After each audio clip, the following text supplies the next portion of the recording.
The child's blood left a trail in the snow, red against white, life against death. She'd walked 3 miles in bare feet through a Wyoming blizzard, and when Caleb Thornton opened his cabin door, she collapsed into his arms, whispering words that would haunt him forever. "They beat me. My uncle says I belong to him now." He hadn't touched another human being in 8 years. Hadn't wanted to. But as he looked down at the broken child bleeding in his arms, Caleb Thornton knew his days of hiding were over. If you want to know what happens next, subscribe to this channel and follow this story to the end. Comment below with the city you're watching from. I want to see how far this story travels. The knock came at midnight. 3 weak taps against oak, then nothing. Caleb Thornton set down his chisel and listened. The wind screamed through the pines outside his cabin 28 below and dropping fast. Nobody came up here. Nobody had reason to. He'd made sure of that 8 years ago when he built this place 5 miles from town, far enough that even the most determined visitor would think twice. The knock came again. Weaker this time. He grabbed his rifle and crossed to the door. His boots made no sound on the pine floor. 8 years of living alone had taught him to move quiet. Think quiet, be quiet. He pulled the door open.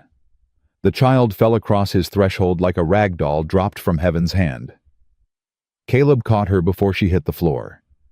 His hands, scarred from woodwork and war, closed around arms thin as kindling. She weighed nothing. Less than nothing. "Please." Her voice came out cracked, frozen. "Please don't send me back." He carried her inside and kicked the door shut against the howling wind. The fire in the hearth threw shadows across the room, across the small workbench where an unfinished wooden wagon sat waiting. Had been waiting for 8 years. He laid the child on his bed, and that's when he saw it. The blood. Soaked through the back of her dress, fresh and bright against fabric that had once been white. He turned her gently, carefully, the way he'd learned to handle wounded men at Gettysburg, and his jaw went tight. Belt marks, deep ones, crossing her back like railroad tracks, some fresh, some scabbed over, some scarred white from months of healing and re-breaking. Someone had beaten this child like she was livestock, like she was less than livestock. "Who did this to you?" She didn't answer. Her eyes had rolled back, consciousness slipping away like water through fingers. Caleb worked fast. He heated water. Found the salve he used for rope burns and wood splinters. Tore his cleanest shirt into bandages. His hands were too big for this kind of work, always had been. But he'd learned gentleness once. Anna had taught him. She'd guided his rough fingers across their newborn son's face, showing him how to touch something precious without breaking it. That was before the diphtheria took them both. He pushed the memory down. Focused on the child in front of him. She was maybe 10 years old. Red-brown hair matted with snow and something darker. Green eyes when they'd been open, bright with terror. Her feet were bare, the soles torn and bloody, frostbite already blackening 2 toes on her left foot. 3 miles. He said it out loud, though nobody was listening. You walked 3 miles through this storm in bare feet. What kind of fear made a child do that? He wrapped her feet, cleaned and bandaged her back, pulled the quilt up to her chin, the one Anna had stitched during her pregnancy, blue and yellow squares she'd said would be perfect for a boy's room. Then he sat in the chair by the fire and waited. She woke just before dawn. Her eyes flew open and she scrambled backward, hitting the wall, hands raised to protect her face. Easy. Caleb didn't move from his chair. Easy now, you're safe. Where am I? Her voice was hoarse, raw. My cabin. 5 miles north of Silver Creek. Who are you? Name's Caleb Thornton. I'm a carpenter. Build wagons mostly. He kept his voice low, steady. The way you'd talk to a spooked horse. You knocked on my door last night. Collapsed on my floor. She looked around the cabin, taking in the workbench, the tools, the unfinished wagon in the corner. Her eyes stopped on the rifle leaning against the wall. You gonna hurt me? No. Everybody says that. I ain't everybody. She studied him for a long moment. He let her look. At 6'3", with shoulders like an ox and a scar running from his chin to his ear, he knew what he looked like. Dangerous. The kind of man women crossed the street to avoid, and men thought twice about challenging. But this child didn't flinch. "My name's Emma," she said finally. "Emma Grace Hartwell." Hartwell. The name rang a bell somewhere in the back of his mind. "Thomas Hartwell's girl, the rancher over in Section 14. Her face crumpled. Just for a second, then she pulled it back together, and Caleb recognized that look. He'd worn it himself for months after the funeral. "My papa's dead. Mama too. Wagon accident last September. Wheel came off on Miller's Pass." "I heard about that. I'm sorry." "Don't be." Her voice went flat. "It wasn't an accident." Caleb leaned forward. "What do you mean?" "Uncle Jasper did something to the wheel. I heard him talking to a man about it. 2 days before it happened, he said—" She stopped, swallowed hard. "He said soon he'd have everything that should have been his all along." "Your uncle." "Jasper Hartwell, Papa's brother." Emma touched the bandages on her arm, feeling the shape of the wounds beneath. "After they died, he showed up with papers. Said he was my guardian now.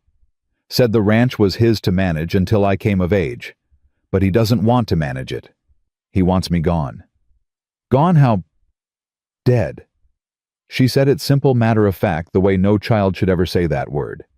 "Dead like Mama and Papa. Then there's nobody left and the land is all his." Caleb's hands tightened on the arms of his chair. "That's a serious thing to say, girl." "It's a serious thing to live." She pushed the quilt aside and tried to stand, but her legs buckled. Caleb caught her before she fell. "You ain't going nowhere, not with feet like that." "I have to go." Panic crept into her voice. "If he finds me here, he'll hurt you too. He hurts everyone who helps me, Mrs. Chen at the general store, she gave me food once. Next week her shop burned down. Mr. Holloway at the livery stable, he let me sleep in the hay. His horses got sick. All of them." "And you think your uncle did that?" "I know he did." Emma looked up at him with eyes too old for her face. "He told me. Every time someone helped me, he'd tell me what he did to them. Said it was my fault. Said if I just stopped making trouble, stopped trying to run, he wouldn't have to hurt anyone else." Caleb felt something stir in his chest. Something he'd buried 8 years ago beneath grief and guilt and the deliberate numbness of isolation. It felt like anger. It felt like purpose. "When's the last time you ate?" Emma blinked at the change in subject. 2 days ago, maybe 3. Uncle Jasper locks the pantry." He crossed to the small kitchen area, pulled out bread and dried meat and the last of the apples he'd stored for winter. "Eat slow. Your stomach ain't used to food." She didn't argue. Took small bites, chewing carefully, watching him the whole time, like she expected him to snatch it away. "Why are you helping me?" "Because you knocked on my door." "That's it." Caleb thought about the question. About Anna and Samuel. About 8 years of silence and sawdust, and the small wooden wagon he couldn't finish, because finishing it would mean admitting they were really gone. "Someone helped me once," he said finally. "Long time ago in a war. I was dying in a collapsed mine shaft, and a stranger dug me out, carried me 5 miles to a field hospital, never asked for anything in return, just said, 'Sometimes you're the one who needs help, and sometimes you're the one who gives it.'" He shrugged. "Reckon it's my turn to give." Emma set down the apple core. "He's going to come for me. Uncle Jasper. He always finds me." "Let him come." "You don't understand. He has money, power. The sheriff does whatever he says. The judge too. Last time I ran, Sheriff Dixon dragged me back himself. Said I was a runaway ward and Uncle Jasper had every legal right to discipline me however he saw fit." "Discipline." Caleb's voice went hard. "That what he calls it teaching me my place." Emma pulled her knees to her chest, making herself small. He says I'm willful like my mother. Says she put ideas in my head about being something I'm not. Says he's going to beat the stubborn out of me if it takes 100 years. How long you been living with him? 4 months. Since September. 4 months of beatings. 4 months of starvation. 4 months of a child trying to survive a monster while the whole town looked the other way. Why'd you come here? Caleb asked. This cabin, I mean. It's a long walk from anywhere. Emma was quiet for a moment. Papa used to talk about you.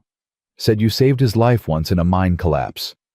Said you were the only man in the territory he'd trust with his own blood. She met his eyes. He wrote it down in his will. I saw it before Uncle Jasper burned it. If anything happened to him and Mama, I was supposed to come to you. Caleb felt the air leave his lungs. Your father named me guardian. In his real will, the one Uncle Jasper burned, he made a fake one that names himself. That's what he showed the judge. That's why everyone believes him. Tears slipped down Emma's cheeks. But Papa wanted me with you. He said you were a good man. Said you'd know what to do. A good man. Caleb hadn't felt like a good man in 8 years. Good men didn't let their families die while they were out chasing medicine through a blizzard. Good men didn't hide in the mountains pretending the world didn't exist. Good men didn't stop living just because living hurt too much. But this child was looking at him like he could save her, like he was her only chance. Your uncle, Caleb said slowly. He know your papa wrote a real will. I don't think so. Papa kept it hidden. With the minister. Reverend Brooks at the Methodist Church. But Uncle Jasper's been trying to get Reverend Brooks to leave town. Threatening him, I think. The Reverend's the only one who doesn't do what Uncle Jasper says. What about the other townfolk? They're scared. Emma wiped her face with her sleeve. Or bought. Uncle Jasper's been buying land all over the territory. Every time someone has an accident, he shows up with money, offers to take the burden off their hands. People don't ask questions because they don't want answers. Caleb stood and walked to the window. The storm had passed, leaving behind a world of white and silence. The sun was just cresting the mountains, painting the snow pink and gold. Somewhere out there, a man was looking for this child. A man who'd killed her parents, beat her bloody, planned to do worse. And Caleb Thornton had 2 choices. He could send her away, put her on a horse pointed toward the territorial capital, and tell her to find a marshal who wasn't bought, wash his hands of the whole mess and go back to his silent cabin and his unfinished wagon and his carefully constructed nothing. Or he could do what Thomas Hartwell had trusted him to do. He could fight. Emma. He turned from the window. I'm going to ask you something, and I need the truth. Yes, sir. If I help you, if I stand against your uncle, it's going to get ugly. He's going to come at me with everything he's got. The law, money, maybe guns. People could get hurt. I could lose this cabin, this land, everything I've built. He crouched down to her level. Are you worth that? Emma's chin came up. A spark of something fierce in those green eyes. My mama was worth it. My papa was worth it. They died trying to give me a good life. They died because Uncle Jasper wanted what was theirs, and they wouldn't give it to him. Her voice shook, but didn't break. I'm their daughter. If I'm not worth fighting for, then what was the point of them dying at all? Caleb felt the corner of his mouth twitch. Almost a smile. You got your mother's fire. You knew her? Met her once. At your parents' wedding. I was just passing through, signed as a witness because they needed one. He stood. She looked at your father the way you're looking at me right now, like she expected him to move mountains. Did he? He married her, didn't he? Built that ranch from nothing. Gave you 10 years of love before your uncle took it away. Caleb grabbed his coat from the hook by the door. Reckon he moved a few mountains in his time. Where are you going? Nowhere yet.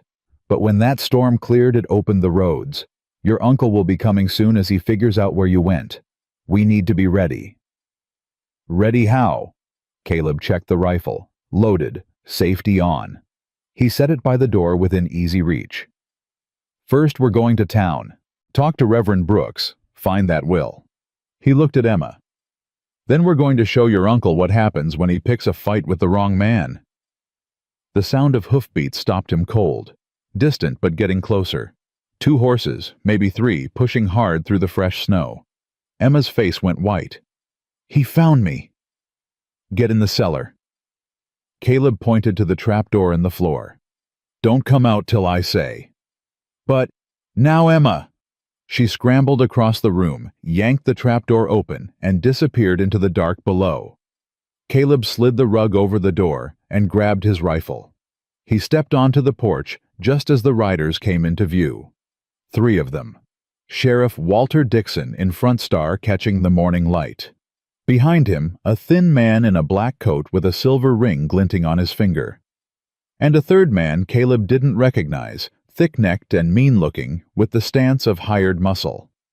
They stopped 20 yards from the cabin. Caleb Thornton. The thin man spoke first, his voice smooth as oil on water. We haven't met. I'm Jasper Hartwell. I know who you are. Then you know why I'm here. My niece ran off last night.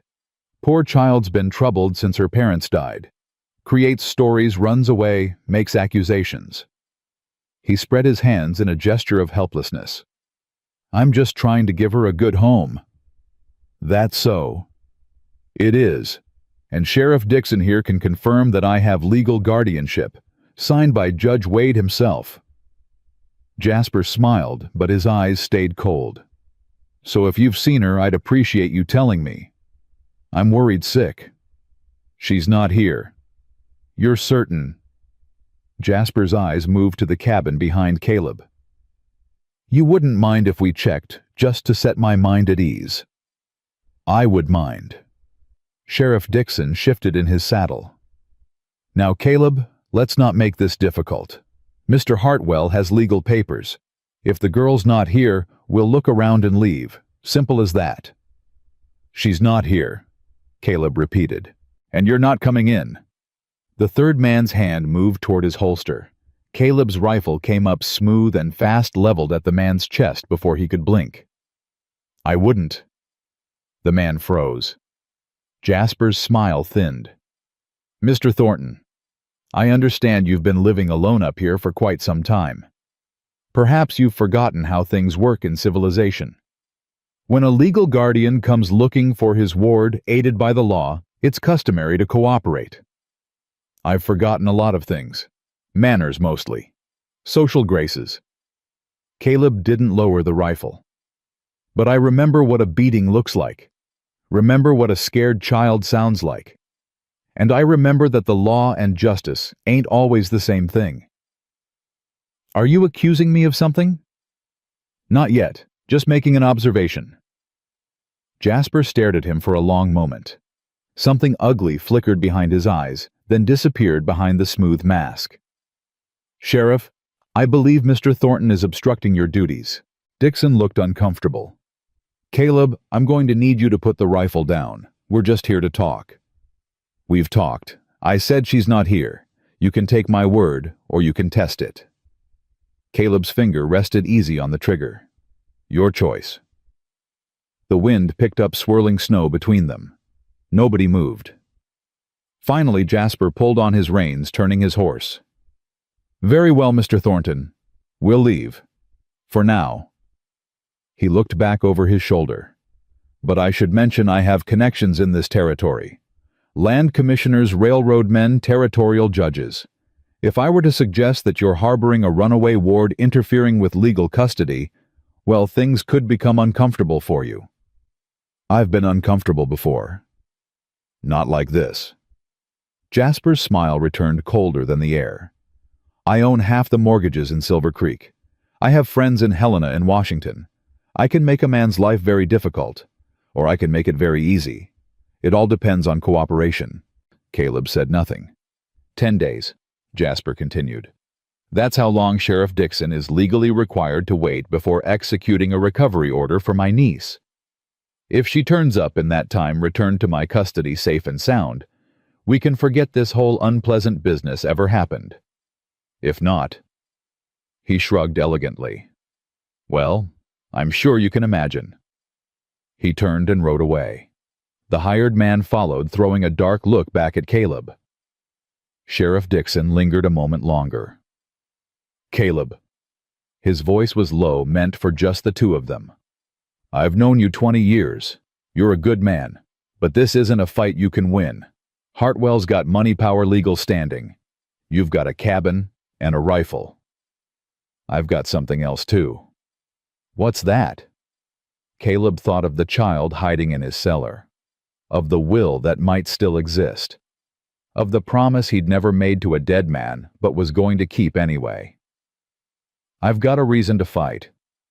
Dixon shook his head slowly, turned his horse, rode away. Caleb waited until they were out of sight before lowering the rifle. His hands were steady. They always were. But inside something had shifted. Something that had been sleeping for 8 years was waking up, stretching, remembering what it felt like to care about something. He went back inside and pulled the rug away from the cellar door. They're gone. Emma emerged slowly, dust on her dress and fear in her eyes. He'll be back. I know. He always gets what he wants. Not this time. She looked at him, wanting to believe, afraid to hope. How can you be sure? Caleb thought about the question. About Anna and Samuel, and all the things he'd lost. About the unfinished wagon in the corner, and the empty years behind him, and the uncertain road ahead. Because I made a choice, he said finally. When I opened that door last night and saw you falling, I could have turned away. Should have, maybe. Would have been easier. Safer. Why didn't you? He picked up the small wooden wagon from his workbench, ran his fingers over the half-carved wheels, the unfinished axles, the careful joinery he'd abandoned 8 years ago. I was making this for my son, Samuel. He died before I could give it to him. His voice was rough. For 8 years, I couldn't finish it, couldn't let go, couldn't move forward. Emma watched him, saying nothing. But then you showed up, bleeding and scared and needing someone to help you. And I thought... He set the wagon down carefully. I thought maybe this is why. Maybe I went through all that pain so I'd be here, right now, when you needed someone. You think God sent me to you? I think sometimes broken people find each other. He looked at her. And I think your father was right to trust me. I'm not going to let you down, Emma. Whatever comes, we face it together. She moved across the room, slow at first, then faster, threw her arms around his waist, and held on like he was the only solid thing in a spinning world. Caleb froze. 8 years since anyone had touched him. 8 years since he'd allowed himself to be touched. Then slowly his hands came down, settled on her shoulders, held her while she cried the tears she'd been too scared to cry for 4 months. I've got you, he said. I've got you, little one. Outside, the sun climbed higher over Silver Creek. 10 days until Jasper Hartwell came back with the law behind him. 10 days to find a will, gather allies, and prepare for a fight that would decide everything. 10 days. It would have to be enough. They left for town before noon. Emma rode behind Caleb on his gray mare, her small hands gripping his coat, her body tense against his back. She'd borrowed one of his old shirts, the sleeves rolled up 6 times, and wrapped her damaged feet in strips of wool he'd cut from a blanket. "You're sure about this?" she asked as the cabin disappeared behind them. "No. That's not reassuring. Wasn't meant to be." Caleb guided the horse down the mountain trail, picking through snowdrifts that reached the mare's belly in places. "Truth is, I don't know what we're walking into. Could be Reverend Brooks has the will and everything works out. Could be your uncle got to him already. Could be we're riding straight into a trap. Then why are we going? Because sitting still is the same as giving up. And I don't give up." Emma was quiet for a moment. "My papa used to say that. Exact same words. Smart man, your papa." "He was." Her voice caught. "I miss him. Every day." Caleb didn't answer. Some pain was too big for words. They reached Silver Creek just past 2 o'clock. The town spread along the frozen creek, maybe 40 buildings in all. General store, saloon, livery stable, sheriff's office with smoke curling from the chimney. And at the far end of the main street, the white steeple of the Methodist church. People stopped and stared as they rode in. Caleb felt their eyes, heard the whispers starting. He hadn't been to town in 3 months, maybe 4. His appearance alone was news. But riding in with a child on his saddle, a child everyone knew had run away from Jasper Hartwell. That was something else entirely. "Mr. Thornton." He reined up. Clara Whitfield stood on the porch of the telegraph office, a shawl wrapped tight around her shoulders. She was a handsome woman, mid-30s, with gray eyes that missed nothing, and a reputation for speaking her mind even when speaking her mind wasn't wise. "Mrs. Whitfield, that's the Hartwell girl behind you." "It is." "Jasper's been telling everyone she ran off, said she's troubled, said anyone who helps her is breaking the law." "What do you say?" Clara's eyes moved to Emma, took in the bruises still visible on her jaw, the way she held herself like something hurt. "I say a child doesn't run 3 miles through a blizzard in bare feet unless she's running from something worse than cold." She stepped down from the porch. "I say Jasper Hartwell's been buying up land in this territory for 3 years, and every time he does, somebody has an accident first. I say my husband died in a mine explosion that the company called an accident, and 2 weeks later Jasper bought the mining rights for pennies." Caleb's jaw tightened. "You think he killed your husband?" "I think I can't prove it. Same as I can't prove what happened to the Hartwell's wagon, or the Chen's store, or Henry Holloway's horses." Clara's voice was steady, but her hands shook. "But I think. And I remember. And I've been waiting for someone else to start asking questions. I'm asking." "Then you'd better come inside, both of you." The telegraph office was small and warm, a pot-bellied stove glowing in the corner. Clara closed the door and pulled the curtains. "Jasper's got eyes everywhere. The Grady brothers do odd jobs for him, report back on who talks to who. If they see you in here too long, word will get back." "Let it." Caleb helped Emma into a chair by the stove. "We're looking for Reverend Brooks. Emma says her father left a will with him." Clara's expression changed. "The real will? You know about it?" "I know Thomas Hartwell was scared of his brother. Came to me last summer, asked if I could send a telegram to the territorial capital without anyone knowing. Wanted to register some documents with the land office, directly bypass the local courts." She paused. "I told him the line had been having problems. Strange problems. Messages not getting through or getting through wrong. Someone's tampering with it. Someone cut it. About 2 miles east of here, right where it crosses Hartwell land." Clara pulled a piece of copper wire from her desk drawer. "I found this last month when I rode out to check. Clean cut. Tool marks." Emma leaned forward. "Uncle Jasper carries surveyor's tools. I've seen them." "I know." Clara set the wire down. "I also know that if I accuse a man like Jasper Hartwell of cutting telegraph lines without solid proof, I'll be the one who ends up in trouble. Asian woman running a business alone, I'm already suspicious in most people's eyes." "Then help us get proof." Clara looked at him for a long moment. "What exactly are you proposing, Mr. Thornton?" "First we find the will. If it names me as Emma's guardian, Jasper's claim falls apart. Second, we get that telegraph line fixed. Send a message to the territorial clerk's office. Verify whether Judge Wade really signed those guardianship papers. If they're forged, Jasper's looking at fraud charges. And if the will's gone, if Jasper already got to it, then we find another way." Clara laughed short and sharp. "You make it sound simple." "It ain't, but neither is letting a child go back to a man who beats her."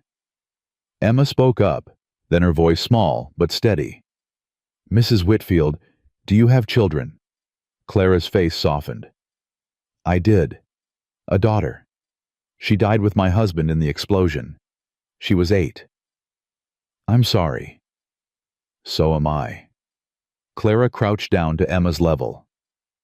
Every day I'm sorry, and every day I wonder what I would have done to protect her if I'd known what was coming. Would you have fought? I would have burned the world down. Emma nodded like that was the answer she'd expected. Then help us. Please, help us burn it down. Something passed between them. Woman to child, survivor to survivor, Clara stood. The Reverend's at the church. He doesn't leave much anymore, not since Jasper started pressuring him. I'll take you there, but we go the back way through the alley behind the saloon. Less eyes. They moved through Silver Creek like ghosts sticking to shadows and back paths. Emma limped on her bandaged feet, but she didn't complain. Caleb noticed that about her. The way she pushed through pain without asking for help, without expecting comfort. Like she'd learned early that comfort wasn't coming. The church was empty when they arrived. Rows of wooden pews, a simple altar, weak winter light filtering through plain glass windows. "Reverend Brooks!" Clara called out. A door opened at the back and an old man emerged. 62 years old, white-haired, with the stooped shoulders of someone carrying weight that wasn't physical. "Clara." His eyes moved to Caleb, then to Emma, and something shifted in his face. "Emma Grace, thank God." He crossed the church faster than his age should have allowed, pulling Emma into an embrace. "I've been praying you'd find your way here. Praying every night since your parents died." "You knew." Emma's voice was muffled against his chest. "You knew I was in trouble." "I knew your uncle was a serpent. Known it since he was a boy." The Reverend pulled back, holding her at arm's length, taking in the bruises. "I tried to help. Wrote letters to the territorial authorities, tried to get word to the marshal's office. But my letters never arrived. My telegrams never went through." Clara nodded grimly. "The line." "And when I confronted Jasper directly, he reminded me that churches can burn as easily as barns." The Reverend's voice was bitter. "He's not subtle about his threats." Caleb stepped forward. "The will. Emma says her father left one with you. A real one." Reverend Brooks looked at him. "You're Caleb Thornton. I remember you from the wedding. Thomas talked about you afterward. Said you were the only man he'd trust with his daughter if something happened." "Something happened." "Yes, it did." The Reverend moved to the altar, knelt down, and pressed a hidden catch. A panel swung open, revealing a small compartment. He pulled out a folded document. "I've been keeping this since Thomas gave it to me 2 years ago, waiting for the right moment." He handed it to Caleb. The paper was old, but well preserved. Legal script clear and formal. Last will and testament of Thomas Andrew Hartwell. Caleb's eyes found the relevant passage. "In the event of our deaths, we appoint Caleb Thornton of Silver Creek as guardian of our daughter, Emma Grace Hartwell. We further appoint him executor of all property and assets associated with the Hartwell Homestead Section 14, to be held in trust until Emma reaches the age of majority." Below that, 2 witness signatures, Reverend Samuel Brooks, and another name Caleb didn't recognize. "This is dated 2 years ago," he said, "before Jasper even arrived in the territory." The Reverend nodded. "Thomas was careful. He knew his brother's nature." "Why didn't you come forward with this when the Hartwells died?" "I tried." The old man's face twisted with shame. "I went to Judge Wade with the will the week after the funeral. He looked at it, looked at me, and told me it was clearly a forgery. Said he'd already seen the real will, the one naming Jasper as guardian. Said if I persisted in spreading lies, he'd have me arrested for fraud."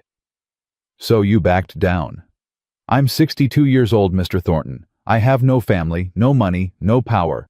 Going against a man like Jasper and a judge he's bought—" The Reverend shook his head. "I told myself I was being wise, biding my time, waiting for God to provide an opportunity. And while you waited, Emma got beaten half to death." The words hung in the air, harsh and true. The Reverend's eyes filled with tears. I know what I am, a coward who let a child suffer because I was afraid." He looked at Emma. "I'm sorry." I'm so sorry. Emma reached out and took his hand. It's okay, Reverend. You're helping now. It's not okay. It will never be okay. But he squeezed her hand gratefully. What do you need from me? Caleb folded the will carefully. I need you to testify. When the time comes when we have enough evidence to challenge Jasper in front of the whole town, I need you to stand up and tell them what you know. They won't believe me. Judge Wade will call me a liar. Jasper will do what Jasper does. But he can't silence everyone. Caleb looked at Clara. The telegraph line. Can you fix it? I can. It's a 2-day job if the weather holds. Then start tonight. We need to get a message to the territorial clerk's office. If Judge Wade's signature on those guardianship papers is forged, we can prove Jasper committed fraud. And if it's not forged, if Wade really did sign them, then Wade's an accomplice. Either way, we've got something to work with. Clara nodded slowly. I'll ride out after dark. The line's on Hartwell property, but with the snow, it'll be hard for anyone to spot me. Be careful. I've been careful my whole life, Mr. Thornton. Look where it's gotten me. She smiled without humor. Maybe it's time to try something else. They left the church separately. Clara went first back to the telegraph office.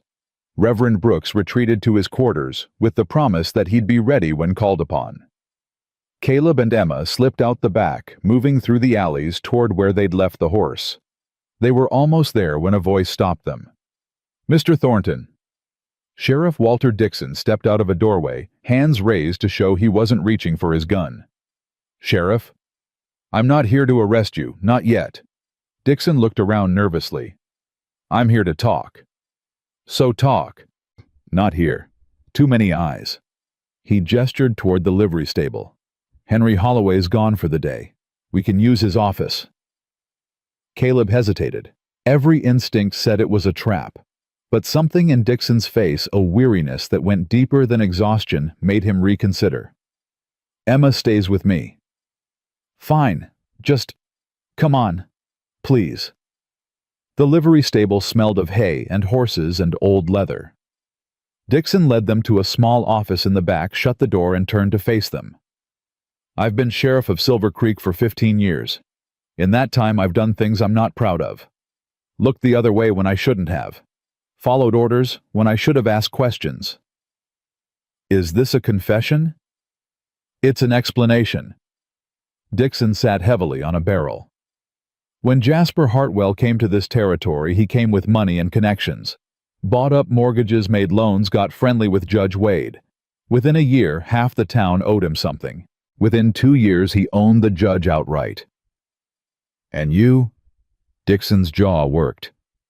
I've got a wife, 3 kids, a mortgage on my house that Hartwell holds. He made it clear early on what would happen if I didn't cooperate. My family would be on the street. Or worse. So you've been doing his bidding. I've been surviving, same as everyone else in this town. Dixon looked at Emma. I knew something was wrong when I brought you back to him last time. Saw the way you flinched when he touched you. Heard you crying that night from the jail cell where he locked you. You knew and you did nothing. I did nothing visible. But I've been keeping records. Every suspicious accident. Every property transfer. Every time Jasper's name came up in connection with something that didn't smell right. He pulled a small leather journal from inside his coat. It's all here. 3 years of notes. Caleb took the journal, flipped through the pages. Names, dates, amounts. A paper trail of corruption. Why are you showing me this now? Because you're the first person who stood up to him. The first person who looked him in the eye and didn't blink. Dixon's voice cracked. And because I'm tired of being afraid. Tired of pretending I don't see what's right in front of me. You could have gone to the territorial marshal. I tried, twice. Both times my letters were intercepted. Jasper has people in the postal office too. Dixon stood. but a direct message through a fixed telegraph line that might actually get through. Clara's fixing the line tonight. I know, she told me. Dixon met Caleb's eyes. I'm done being Jasper's puppet, Thornton. Tell me what you need me to do. Caleb studied him for a long moment. The sheriff looked 10 years older than he probably was, worn down by years of compromise and fear.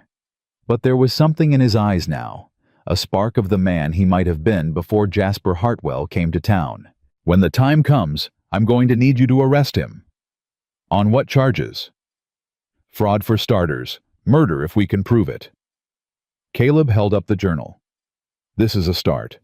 Combined with the forged guardianship papers and the will, we might have enough for a territorial court to take seriously. Might? Might is better than nothing. Dixon nodded slowly. I'll need evidence I can show publicly. Something that can't be dismissed as rumor or forgery. The telegram. When Clara gets the line fixed, we ask the territorial clerk's office to verify Judge Wade's signature. If they confirm it's a fake, that's proof of fraud. And if they confirm it's real, then we've got a corrupt judge to deal with on top of everything else. But we cross that bridge when we come to it. Emma, who had been silent through the exchange, spoke up. Sheriff Dixon. Yes, Miss Emma. Why did you bring me back to Uncle Jasper last time you saw me? You knew. Dixon's face crumpled. I told myself you'd be okay. Told myself he was your kin, that family disputes weren't my business, that the law said he had a right to discipline his ward. He swallowed hard. I told myself a lot of lies. I screamed when you handed me over. I begged you not to leave me with him. I know. I hear it every night when I close my eyes. Then make it right. Emma's voice was steady. Not for me. For the next child. The next person Jasper decides to hurt. Make sure there isn't one. Dixon nodded. I will. I swear on my children's lives I will. They left the livery stable as the sun was setting. The temperature was dropping again, the promise of another bitter night. Caleb lifted Emma onto the horse and mounted behind her. Back to the cabin. Back to the cabin. They rode in silence for a while. The town fell away behind them, the lights of Silver Creek fading to dim glows against the darkening sky. You trust him? Emma asked finally. The sheriff. I trust that he's afraid of Jasper, and I trust that he's more afraid of what he's becoming than what Jasper might do to him. Caleb guided the horse around a deep drift. Fear can make men cowards, but it can also make them brave when they finally get scared enough of the wrong thing. What about Clara and Reverend Brooks?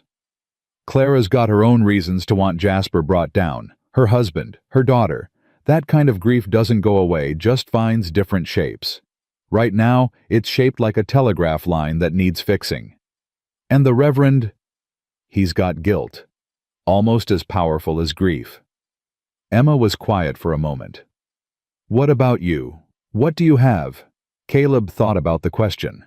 About Anna and Samuel and 8 years of emptiness. About the unfinished wagon and the unopened rooms and the silence he'd wrapped around himself like armor. I have a promise to keep, to your father. Is that all? He looked down at the small head resting against his chest, the red-brown hair that caught the last light of the sun, the thin shoulders that had borne more weight than any child should carry. No, he said quietly. That's not all. They reached the cabin as the stars were coming out. Caleb carried Emma inside. Her energy finally spent, her eyes already closing. He laid her on the bed and pulled the quilt up to her chin. Thank you, she murmured. For today. Rest now. Tomorrow we plan our next move. You really think we can win? Caleb looked at the will still folded in his pocket, at the sheriff's journal on the table, at the small battered child who had walked through a blizzard to find him. I think your father was right about one thing. What's that?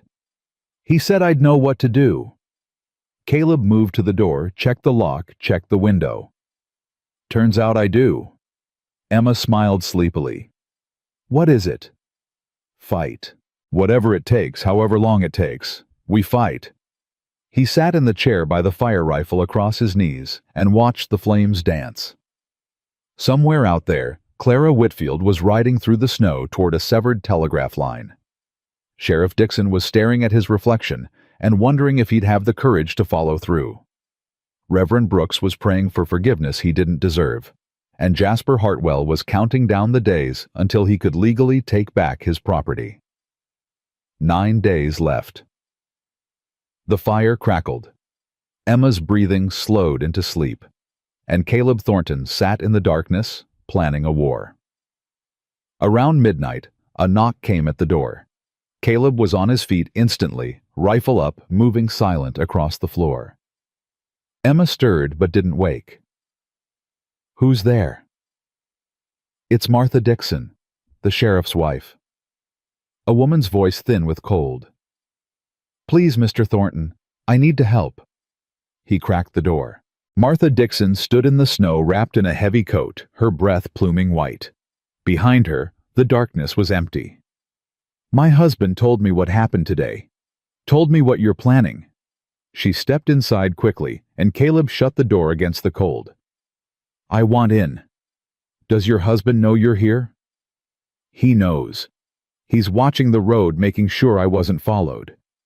Martha's eyes moved to the bed where Emma slept. "That child came to my house once, 2 months ago, knocked on my door in the middle of the night begging for food. I gave her bread and sent her away because I was afraid of what Jasper would do if he found out. You sent her back. To my eternal shame."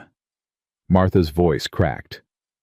"But I'm here now, and I'm telling you that half the women in this town feel the same way I do. We've seen how Jasper treats that girl. We've heard her crying. We've looked away because our husbands told us to, because the law told us to, because we didn't know what else to do. What changed? You did." Martha looked at him with something like hope. "You stood up, you said no, and now we're wondering why we didn't do the same. What can you do? Talk. Listen. Gather information." Martha pulled a folded paper from her coat. "Jasper's having a meeting tomorrow night at the land office. All his people. The Grady brothers, Judge Wade, a man from the railroad company. I clean the land office on Tuesdays. I can tell you what they're planning." Caleb took the paper. It was a schedule, times and dates and names. "This is dangerous for you. Everything's dangerous now. Has been for years, we just pretended otherwise." Martha looked at Emma again. "My daughters are 12 and 14. Every time I see that girl, I think about what I'd want someone to do if it were my children. What I'd want someone to risk." "And what's that?" "Everything." Martha moved to the door. "I should go. Walter will be worried. But Mr. Thornton, I want you to know something. Jasper thinks he controls this town, thinks he's bought and threatened everyone into submission. But he's wrong. There are good people here. Scared people, yes, but good. They just need someone to show them it's okay to fight back." "And you think I'm that someone?" "I think you're the first person in 3 years who's given us a reason to hope." She opened the door, letting in a rush of cold air. "Don't waste it." Then she was gone, swallowed by the darkness. Caleb stood at the window watching her shadow merge with the night. First Clara, then the Reverend, then the sheriff. Now Martha Dixon, and whatever network of women she represented. It wasn't an army. It wasn't even close. But it was something. A foundation. A beginning. He looked at the sleeping child in his bed, at the journal of crimes on his table, at the will that could change everything. 9 days. It would have to be enough. Clara returned on the 3rd day, her face raw from cold, and her hands wrapped in bloody bandages. Caleb met her at the door before she could knock. He'd been watching the trail since dawn, unable to sleep, unable to sit still. Emma stood behind him, her small face tight with worry. "It's done." Clara swayed on her feet, exhaustion pulling at her. "The line's fixed. Sent the message to the territorial clerk's office last night. You're hurt. Wire cut my hands. Doesn't matter." She pushed past him into the cabin, collapsed into the chair by the fire. What matters is the message went through. I stayed at the relay station in Miller's Crossing until I got confirmation. Helena received it. How long until we get a response? 2 days, maybe 3. Clara accepted the cup of water Emma brought her. I asked them to verify Judge Wade's signature against their records. Told them it was urgent. A child's safety depends on it. Emma knelt beside her chair. Thank you, Mrs. Whitfield, for risking yourself. Don't thank me yet. Clara's gray eyes were serious. Jasper knows something's happening. When I rode back through town, the Grady brothers were watching the telegraph office. They saw me come in. They know you fixed the line. They know I was out all night and came back looking like I'd been in a fight with a bobcat. Clara flexed her bandaged hands. It won't take them long to figure out the rest. Caleb moved to the window, scanning the tree line. Then we need to move faster. What about Martha Dixon? Did she get the information from Jasper's meeting? She did. Clara pulled a folded paper from inside her coat. But it's worse than we thought. Caleb took the paper. Read it once. Read it again. He's bringing in men. 5 of them. Arriving on Friday's stage. Hired guns, Clara confirmed. From what Martha could hear, Jasper's done playing nice. He's going to take Emma by force if he has to. Make it look like you resisted arrest. And me.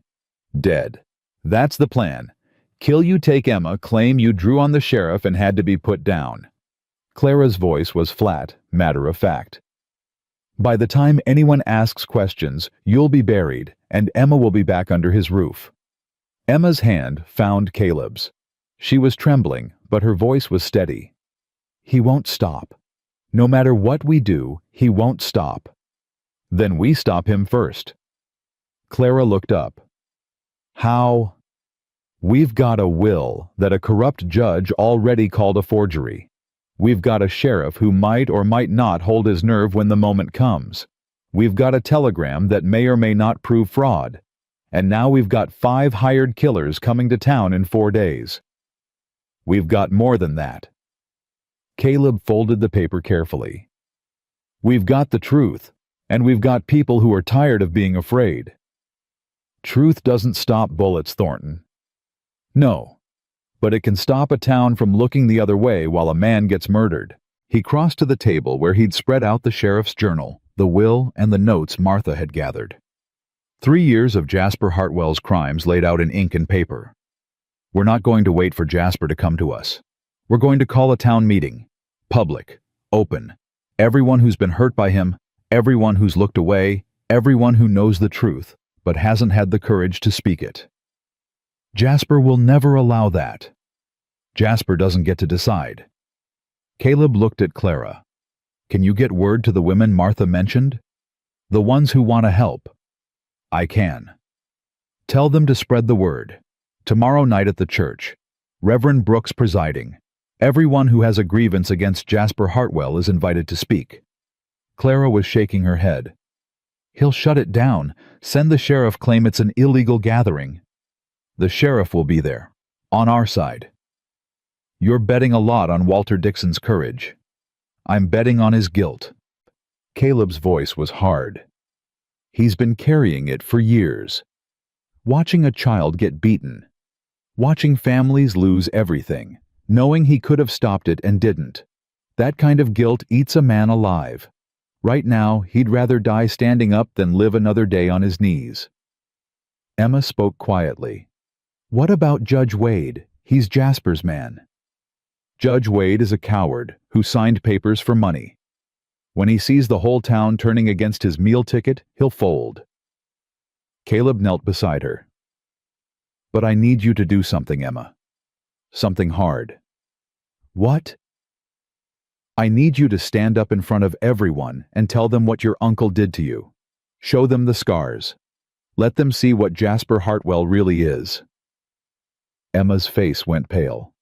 In front of everyone. I know it's asking a lot. I know it means reliving things you'd rather forget. But your voice is the most powerful weapon we have. No one can call you a liar when they see the belt marks on your back. She was quiet for the long moment. Clara watched her with something like admiration. My mama used to say that silence is what evil counts on. Emma's voice was small but growing stronger. She said the only way to beat darkness is to drag it into the light. Your mama was a wise woman. She was. Emma squared her shoulders. I'll do it. I'll tell them everything. Caleb pulled her into a rough embrace. Brave girl. Braver than most men I've known. Clara stood steadier now. I'll get word to the others. Tomorrow night the church. But Thornton, you need to understand something. If this fails, if Jasper manages to shut it down, or turn the crowd against you, there won't be a second chance. I know. And those hired guns arrive in 4 days. Even if the meeting works, even if the town sides with you, 5 armed men don't care about public opinion. Then we'd better make sure the town is ready to stand with us when they come. Clara moved to the door, paused with her hand on the latch. James would have liked you. Your husband. He was like you, stubborn, righteous, convinced that doing the right thing would be enough. Her voice caught. It wasn't enough for him. Jasper killed him anyway. I'm sorry. Don't be sorry. Win. She opened the door. For James, for my daughter, for all of us. Then she was gone, riding hard toward town. The next morning, Sheriff Dixon appeared at the cabin. He came alone. His horse lathered his face, drawn with exhaustion. It's starting, he said before Caleb could speak. Jasper knows about the meeting. He's furious. Spent all last night at the saloon, buying drinks, talking loud about how you've corrupted his niece. How you're turning the town against him with lies. Is it working? For some. The men who owe him money, the ones who work his land. They're scared of what happens if he falls. But the others. Dixon almost smiled. Martha says women have been talking all night, sharing stories. Things Jasper did that they never told anyone. The merchant's wife, she said Jasper threatened to burn their store if they gave Emma food. The school teacher, she said he tried to force himself on her last spring. And they're willing to speak publicly. Some are, not all, but enough. Dixon pulled an envelope from his coat. This came through on the telegraph this morning. Clara asked me to bring it straight to you. Caleb's hands were steady as he opened the envelope. Read the words that would decide everything. What does it say? Emma appeared at his elbow, unable to wait. Territorial Clerk's Office, Helena. Caleb read aloud. Signature analysis complete. Signature on guardianship document dated September 15, 1884, does not match official signature of Judge Cornelius Wade on file. Document appears to be a forgery. Federal investigation recommended. Warrant for fraud to be issued upon formal complaint. Emma let out a breath she'd been holding for months. It's fake. Uncle Jasper's papers are fake. They are. Caleb handed the telegram to Dixon. This goes to Judge Wade, today. Let him know that his signature's been forged and the federal government is asking questions. He'll run. Let him. One less problem to deal with. Dixon hesitated. There's something else. The hired guns Jasper sent for. They're not coming on Friday's stage. When? Tomorrow. Jasper changed the arrangement, paid extra for speed. Dixon's face was grim. They'll be here by nightfall tomorrow, before the town meeting. Caleb felt the ground shift beneath him. Everything they'd planned depended on getting the town on their side before violence became an option. Now violence was coming first. Can you delay them? Hold them at the sheriff's office for questioning. On what grounds they haven't done anything yet. Then we move the meeting up, tonight. Tonight? That's not enough time. Martha's still spreading the word. Half the people don't even know about it yet. Then we work with who we have. Caleb grabbed his coat. Emma, stay here. Bar the door. Don't open it for anyone except me or Clara. Where are you going?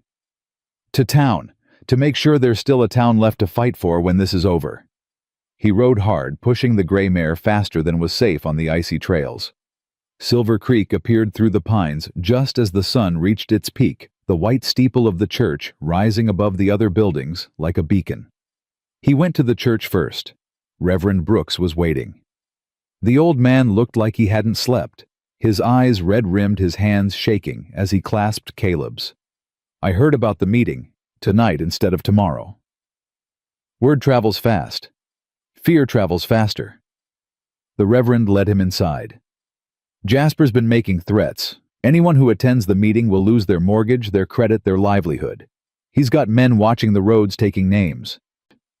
And people are still coming." "Some." The Reverend's voice was heavy with doubt. "Clara's spreading the word. Martha too. But Caleb, you have to understand. These people have spent years under Jasper's thumb. They've learned that standing up means getting knocked down." "Then we teach them something different." The church doors opened, and Clara entered with Martha Dixon behind her. Both women looked exhausted but determined. "We've got 20 families committed," Clara reported. "Maybe more. The Chens, the Holloways, the Bradshaw clan from out near Miller's Crossing. And the women, the ones I told you about, they're coming too.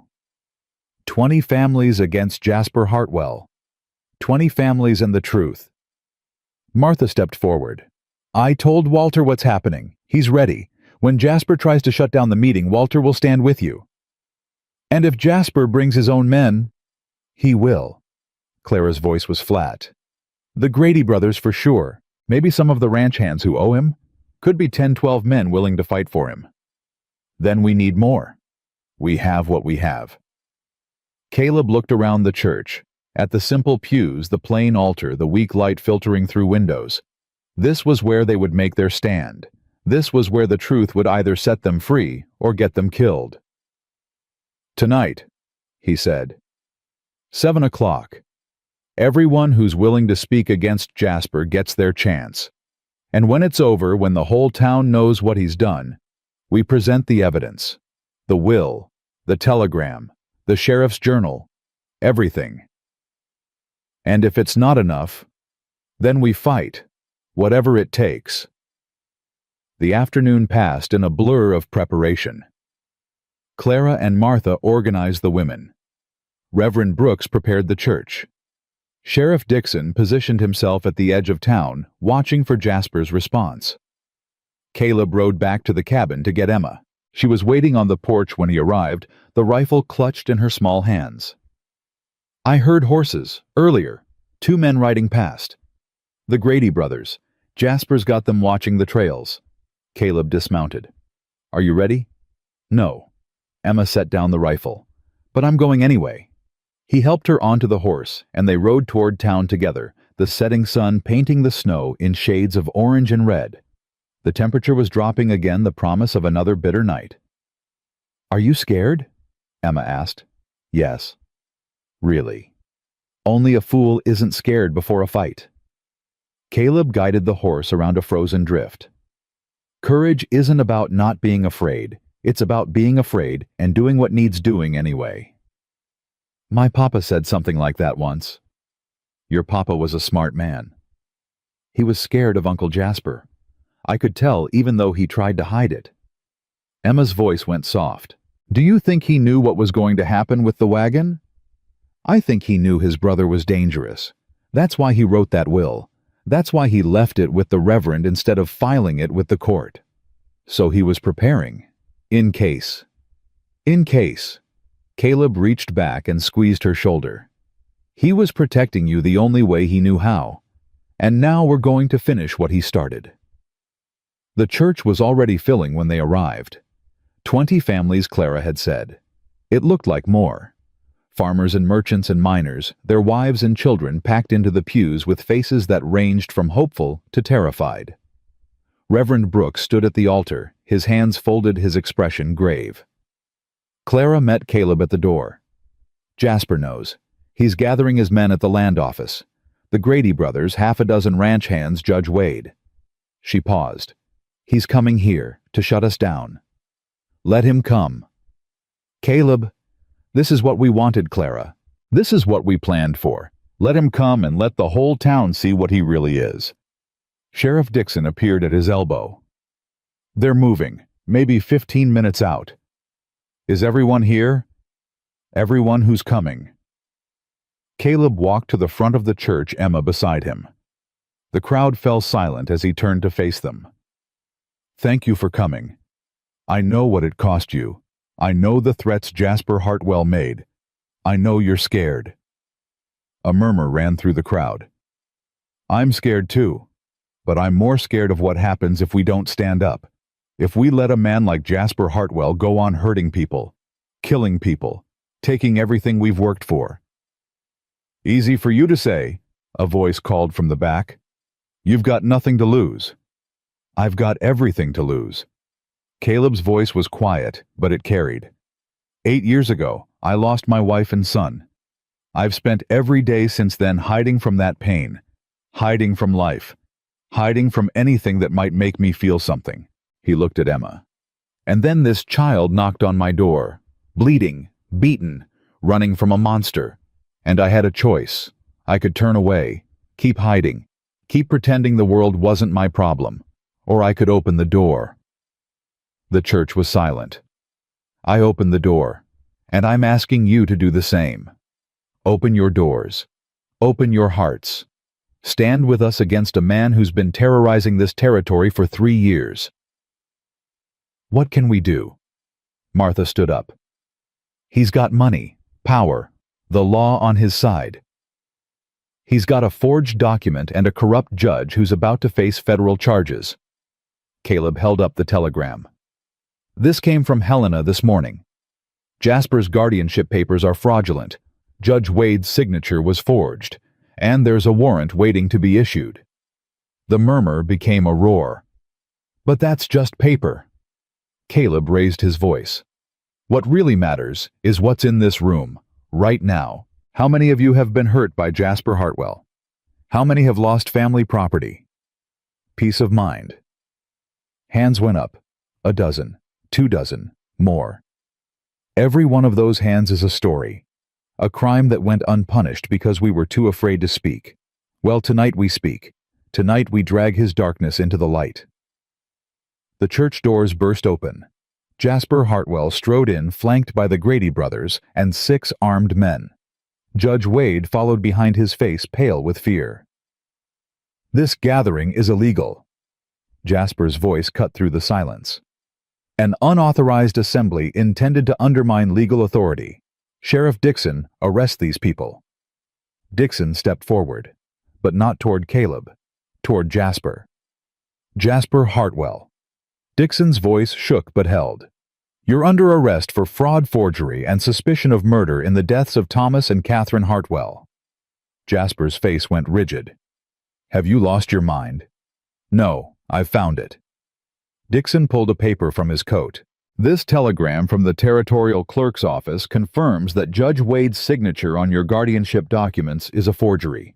The federal government is investigating." Jasper turned to Wade. "Tell them it's a lie." Wade's face had gone gray. I didn't sign those papers, Jasper. You told me." "Shut up." "You told me they were just formalities, that the girl would be better off with you. I didn't know." I said shut up. Caleb stepped forward. "Emma, it's time." The little girl walked to the altar. Every eye in the church was on her. She turned to face the crowd, her hands clasped in front of her, her voice steady. "My name is Emma Grace Hartwell. My parents were Thomas and Catherine Hartwell. They died last September when their wagon crashed on Miller's Pass." She paused. "But it wasn't an accident. My uncle sabotaged the wheel. I heard him planning it." "Lies." Jasper's voice was sharp. "The word of a traumatized child." "Then explain this." Emma turned her back to the crowd and lifted her shirt. Gasps echoed through the church. Women cried out. Men cursed.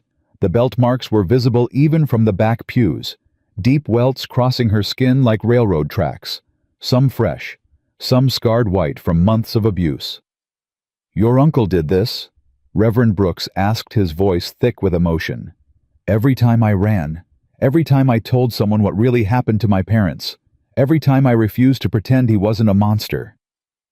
Emma lowered her shirt and faced the crowd. "He told me no one would believe me, told me the whole town belonged to him, told me I'd never escape." She looked directly at Jasper. He was wrong. The crowd erupted, voices overlapping, anger building, years of suppressed rage finally finding an outlet. He burned my store. He poisoned my horses. He threatened my family. He killed my husband. Clara's voice cut through the chaos. 3 years ago, my husband James died in a mine explosion. The company called it an accident. 2 weeks later, Jasper bought the mining rights for a fraction of their value. She stepped forward. My daughter was in that mine visiting her father. She was 8 years old. Jasper's composure cracked. This is absurd. You're all insane. These are baseless accusations from bitter people who... Who what? Caleb moved toward him. Who watched you take everything they had? Who buried their families while you counted your profits? Who stayed silent because you made them afraid? He stopped 2 feet from Jasper, close enough to see the sweat on his forehead, the fear in his eyes. They're not afraid anymore. Jasper's hand moved toward his coat. The click of a dozen rifles being cocked froze him in place. The crowd had armed itself. Farmers with hunting rifles, miners with pistols, women with shotguns they'd hidden under shawls. It's over, Jasper. Sheriff Dixon moved forward with the shackles. You're under arrest, you and your men. Saucho. The territorial marshal will be here by week's end. Jasper looked around the church at the faces of people he'd terrorized for 3 years. Some were crying. Some were stone-faced with rage. All of them were staring at him like he was a rabid dog that needed putting down. You can't do this. His voice cracked. I have rights. I have money. I have nothing. Emma walked toward him, small but unafraid. You have nothing. Just like you tried to leave me with nothing. She stopped in front of him. My papa trusted me to Mr. Thornton because he knew you were a monster. He knew you'd come for our land, for our lives. And he knew that someday I'd find someone willing to fight for me. She reached up and pulled the silver ring from his finger. This was my papa's, the Hartwell family ring. You took it from his body before the ground was cold. She turned and walked to Caleb, placed the ring in his hand. I don't need it anymore. I already have a family. Caleb closed his fingers around the ring, felt the weight of it, the meaning. Take him, he said to Dixon. Take all of them. Let the federal court sort out the charges. As the Grady brothers and Jasper's men were led away, as Judge Wade stumbled after them, babbling about how he didn't know, as the church filled with the sounds of relief and joy and grief finally finding expression. Emma slipped her hand into Caleb's. Is it over? Caleb watched Jasper disappear through the church doors, shoulders slumped, empire crumbling. Almost, but not quite. What's left? He looked down at her, at the fierce green eyes and the stubborn chin, and the courage that had survived everything a monster could throw at it, making it official, making sure no one can ever take you away again. Emma smiled, really smiled, for the first time since she'd knocked on his door. I'd like that. Then let's go home. They walked out of the church together into the cold night, into a future that finally held promise instead of fear. Behind them, the town of Silver Creek was beginning the long process of healing. Ahead of them, the stars burned bright and steady, lighting the way home. The hired guns arrived at dawn. Caleb heard the horses before he saw them. 5 riders coming fast from the east, pushing through snow that had fallen overnight. He'd been awake since 3, watching the trails, waiting for what he knew was coming. Emma slept in the cabin behind him, exhausted from the night before. The town meeting had drained her in ways she didn't understand yet, telling her story, showing her scars, facing the man who'd made her life a nightmare. She'd fallen asleep in the wagon on the way home, and Caleb had carried her inside without waking her. Now, he stood on the porch with his rifle, watching death ride toward him. The riders stopped at the tree line. 5 men, hard-looking with the easy posture of professionals. They'd been paid to do a job, and jail or no jail, they intended to do it. Thornton, the lead rider's voice carried across the snow. We're here for the girl. She's not available. Mr. Hartwell paid us in advance, full amount. Job gets done regardless of his current situation. Then I suggest you ride back to wherever you came from and keep the money. Consider it compensation for a wasted trip." The rider laughed, not a pleasant sound. "5 of us. 1 of you. Even a big man bleeds Thornton." "He ain't alone." Sheriff Dixon emerged from the tree line behind the cabin rifle raised. Behind him, Henry Holloway from the livery, and old Ben Sawyer with his ancient but well-maintained Sharps. "Neither are we," the lead rider said. But there was hesitation in his voice now. This wasn't what he'd been told to expect. "Let me explain your situation." Dixon moved forward, keeping his rifle steady. "Jasper Hartwell is in my jail awaiting federal charges. The judge who signed your contract is fled to California. The guardianship papers you're enforcing are proven forgeries. We got paid? You got paid to kidnap a child and kill a man. That's federal crimes, son. Hanging offenses." The riders exchanged glances. Professional killers they might be, but professionals knew when the odds had changed. "What's stopping us from riding in, taking the girl, and disappearing before any federal marshal gets here? Me." Caleb stepped off the porch, rifle at his side. "I'm stopping you. You're one man. I'm one man who's got nothing left to lose and everything to protect. You want to test that?" He walked toward them, slow and steady. "Come on then. Let's see what you've got." The lead rider's hand moved toward his holster. Caleb's rifle came up. Click. "I was at Gettysburg. Spent 3 days in a foxhole shooting men who came at me with everything they had. Killed 18 before they pulled me out. You want to be number 19? The rider's hand stopped. "This ain't worth dying for," one of the others muttered. "We got paid, but we didn't sign up for no war." "Smart man." Dixon moved closer. "Here's what's going to happen. You're going to turn those horses around and ride out. You're going to keep riding until you hit the territorial border, and you're never going to set foot in Silver Creek again. And if we don't, then we bury you here and tell the marshal you fell off your horses." The leader looked at Caleb, at Dixon, at the other armed men emerging from the trees, at the situation that had gone from easy money to potential massacre in the span of 5 minutes. "Keep the money," he said finally. "Buy yourselves something nice." He wheeled his horse and rode. The others followed quickly, disappearing into the gray morning light. Caleb let out a breath he hadn't realized he was holding. Dixon lowered his rifle. "That was closer than I'd like. Close counts in horseshoes and hand grenades." Caleb watched the riders until they were gone from sight. "They won't be back." "How do you know?" "Because they're professionals. Professionals cut their losses and move on. It's the amateurs who hold grudges." The cabin door opened. Emma stood there in Caleb's oversized shirt, her feet bare, her eyes wide. "I heard voices. I thought—" "It's okay." Caleb crossed to her, lifted her onto his hip. "Just some men who took a wrong turn. They're gone now. Forever. Forever." She buried her face in his neck. He felt her small body relax, tension draining away. "Can we go back to bed now?" "In a minute. I need to talk to the sheriff first." Dixon approached the porch. "The territorial marshal will be here in 3 days. He'll want statements from everyone. You, Emma, Clara, the Reverend. We'll be ready. And Caleb—" Dixon hesitated. "I owe you an apology. For everything. For looking away when I should have looked closer. For bringing Emma back to that monster when I knew something was wrong." "You already apologized." "Words are cheap. I want to make it right." "Then help us make sure Jasper never hurts anyone again. That's how you make it right."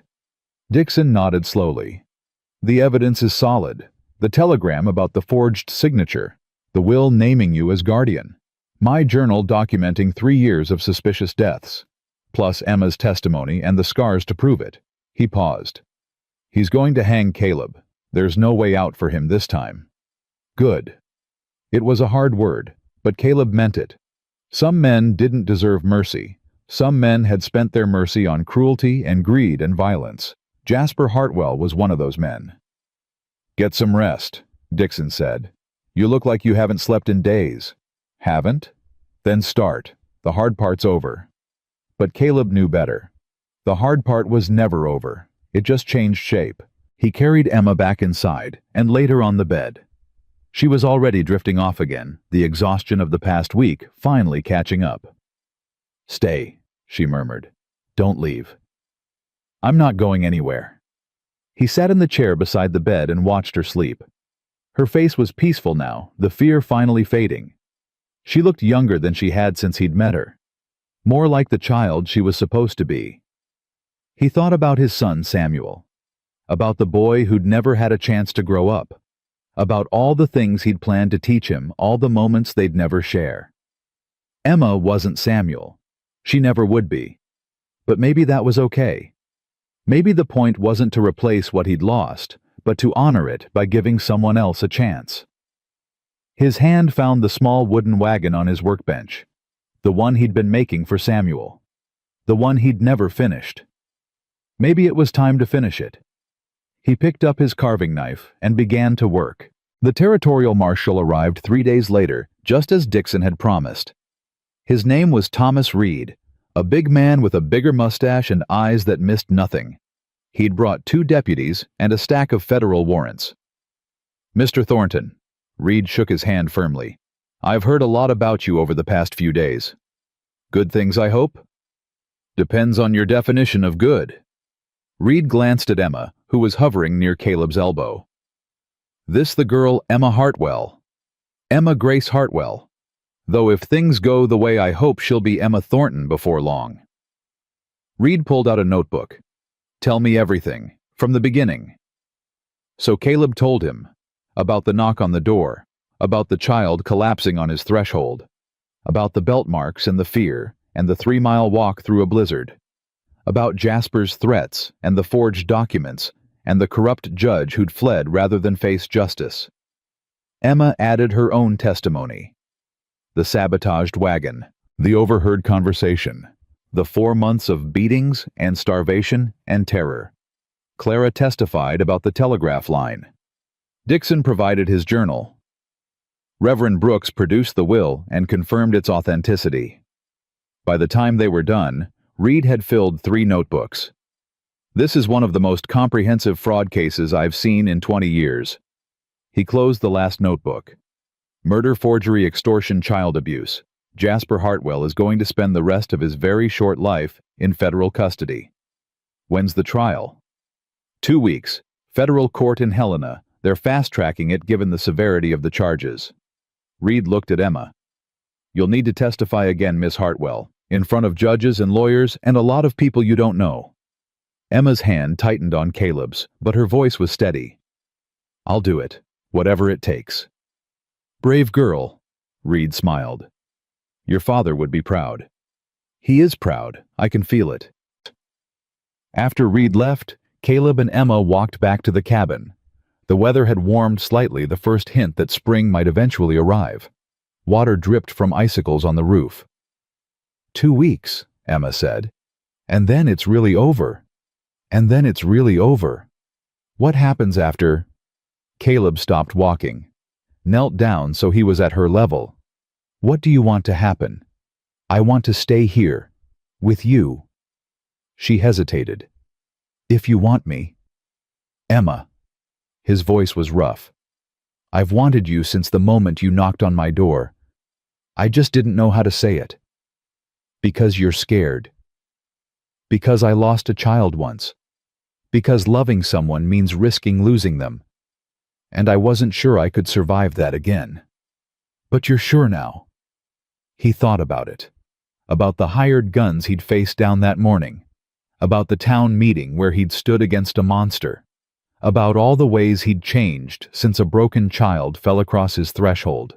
I'm sure that being afraid isn't the same as being safe. I'm sure that hiding from love doesn't protect you from loss.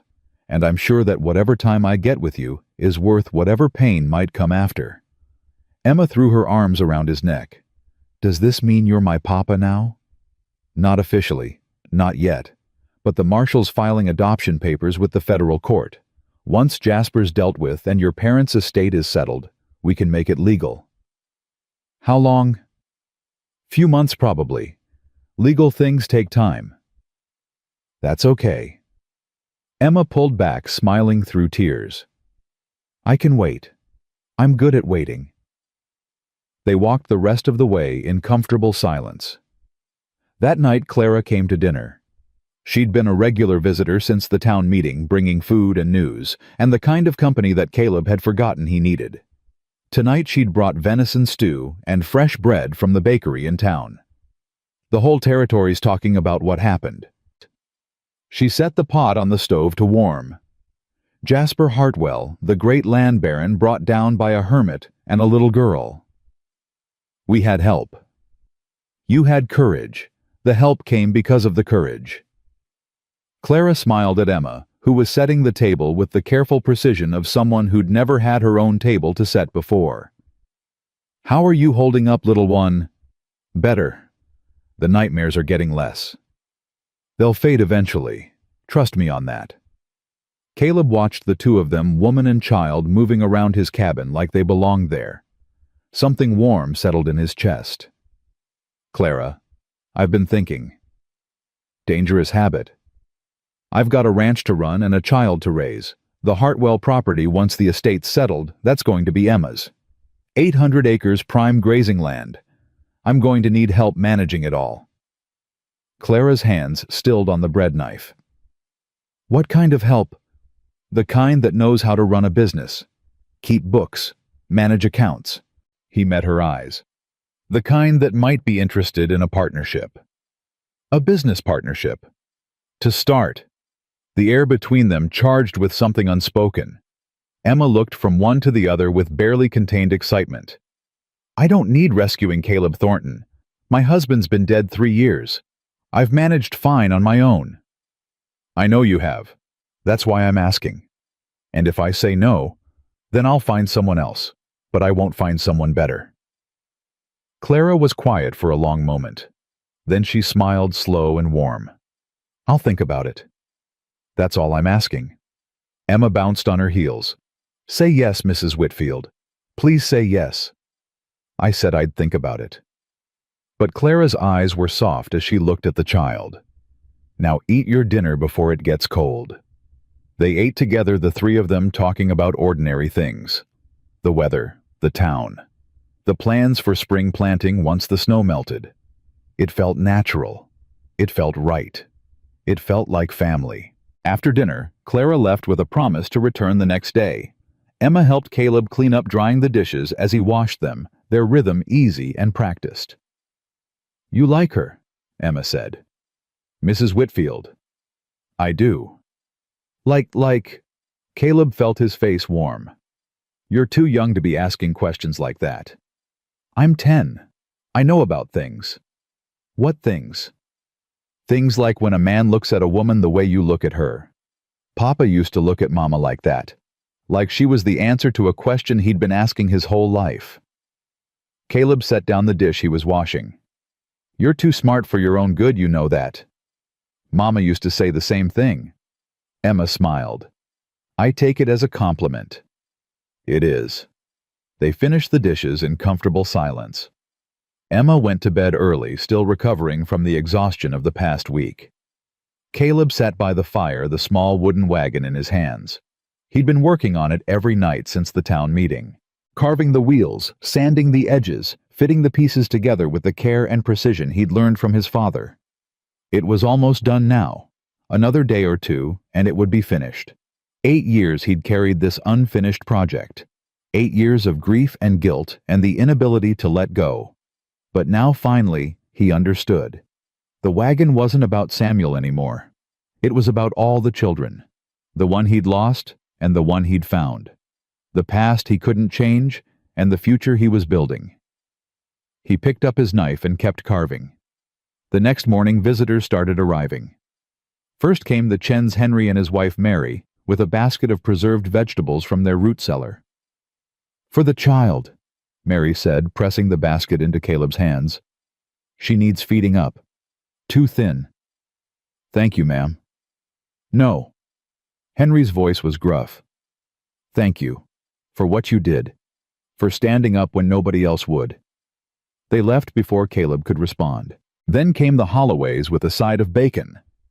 The Bradshaw clan with blankets and tools. The schoolteacher Miss Patterson with books for Emma. She should keep learning, Miss Patterson said. She's a bright girl, shouldn't waste that mind. I'll make sure she studies. Every day. Every day. By afternoon, the cabin was full of gifts and well-wishes. The town that had once looked away was now trying to make amends, one kind gesture at a time. Emma sat in the middle of it all, overwhelmed and grateful, and not quite believing it was real. "Why are they doing this?" she asked Caleb. "They didn't care before." They cared. They were just too scared to show it. And now they're not scared anymore. Now they've seen what's possible when people stop being afraid. He knelt beside her. "That's what you gave them, Emma. Hope, courage, the belief that things could be different. All I did was tell the truth. Sometimes that's the hardest thing in the world." That evening, Reverend Brooks came to the cabin with news. Judge Wade's been arrested in San Francisco. Federal marshals picked him up trying to board a ship to Mexico. The old man's satisfaction was barely contained. He's being extradited to Helena to face charges. Good. And there's more. The territorial governor has appointed a special prosecutor to investigate all of Jasper's land acquisitions. The Chen family's store, the Whitfield mining rights, everything. Brooks paused. There may be reparations for the families Jasper hurt. Caleb thought about Clara, about James and their daughter buried together 3 years ago. Money won't bring back the dead. No, but it might help the living move forward. After Brooks left, Caleb found Emma at the window, staring out at the darkening sky. "Stars are coming out," she said. "Mama used to say each star was someone's wish." "What do you wish for?" She was quiet for a long moment. "I used to wish for my parents to come back. Every night, every star, the same wish over and over." Her voice was soft. "But now I think maybe they sent me something better." "What's that?" "A new family. Not to replace them. Just to add to what they gave me." She turned to look at him. "Is that okay? To love new people without forgetting the old ones?" Caleb felt his throat tighten.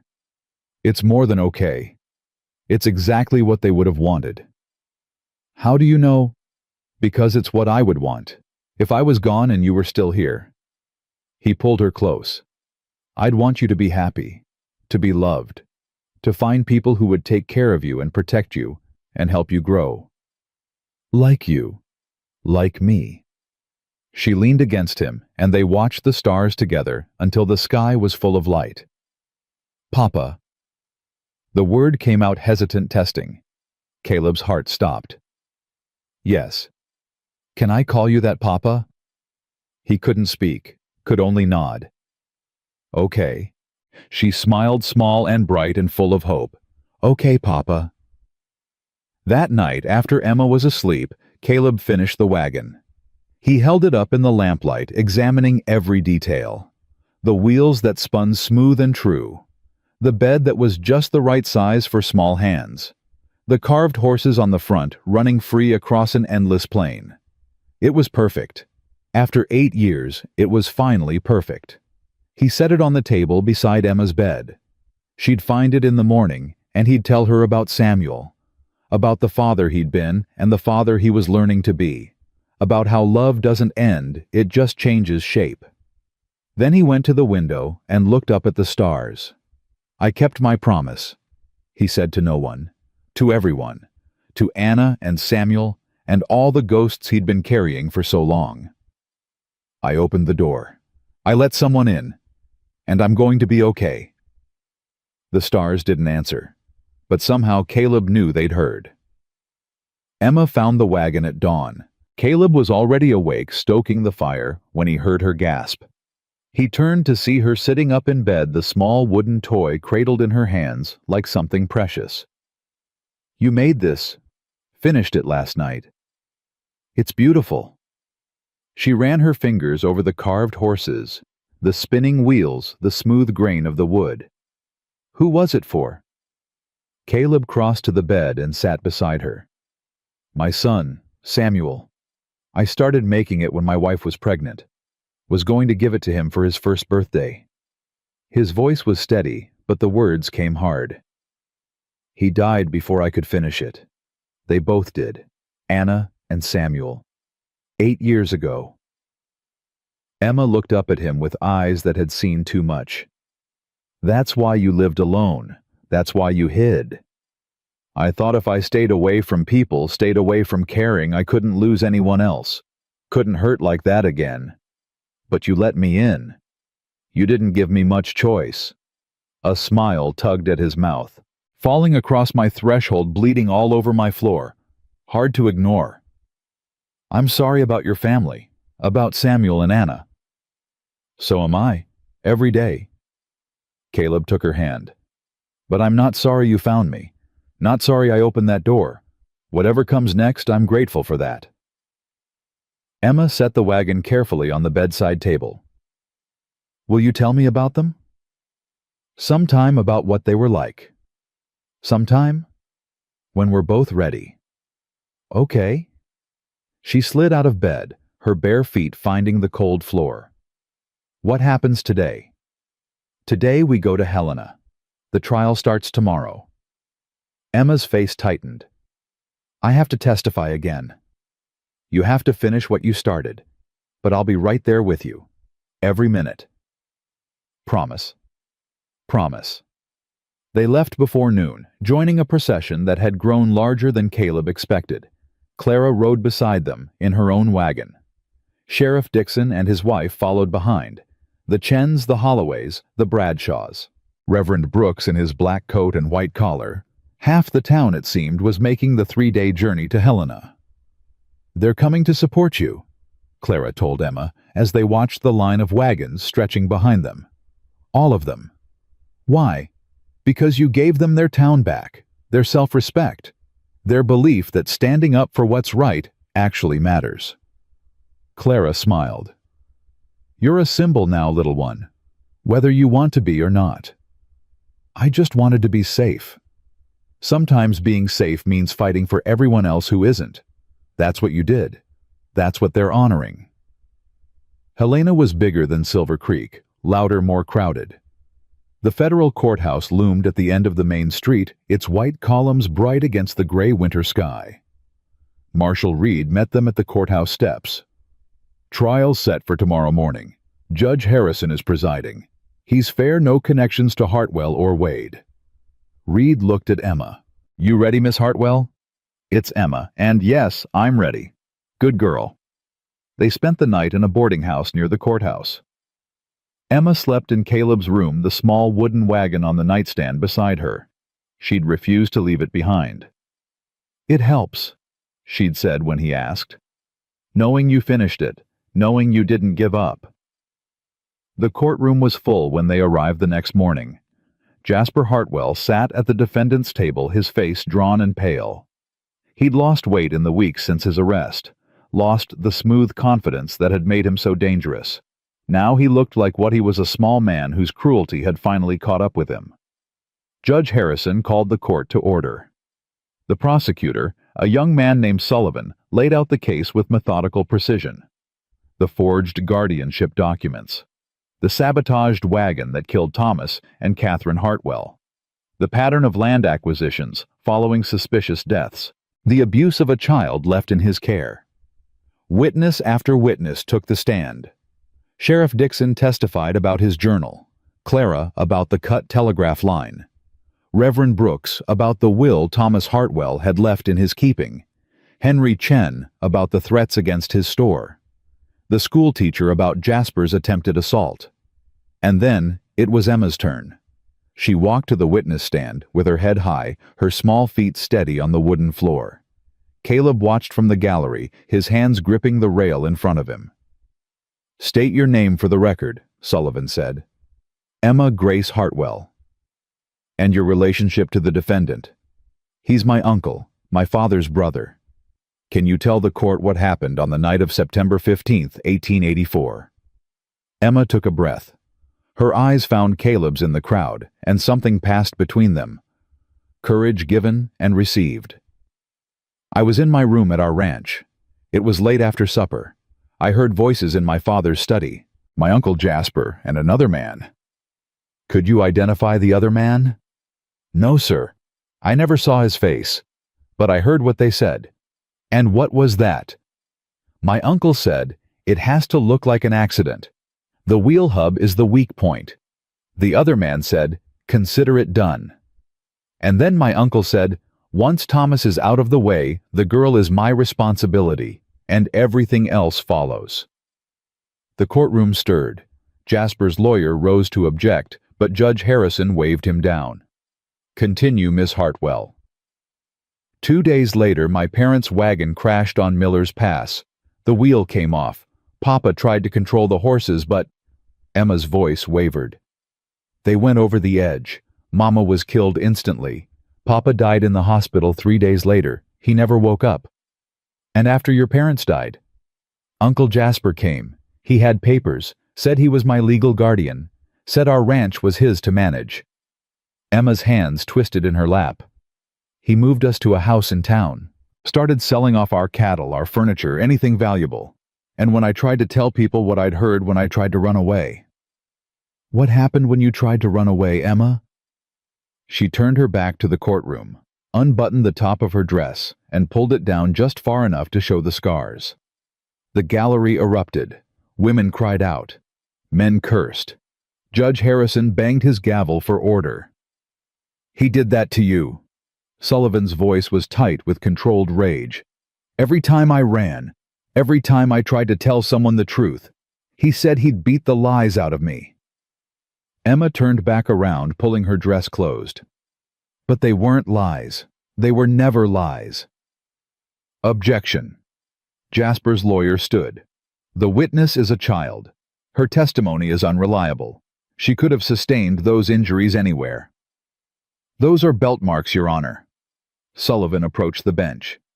The pattern matches a distinctive silver buckle recovered from Mr. Hartwell's personal effects. The same buckle multiple witnesses saw him wearing in the months before his arrest.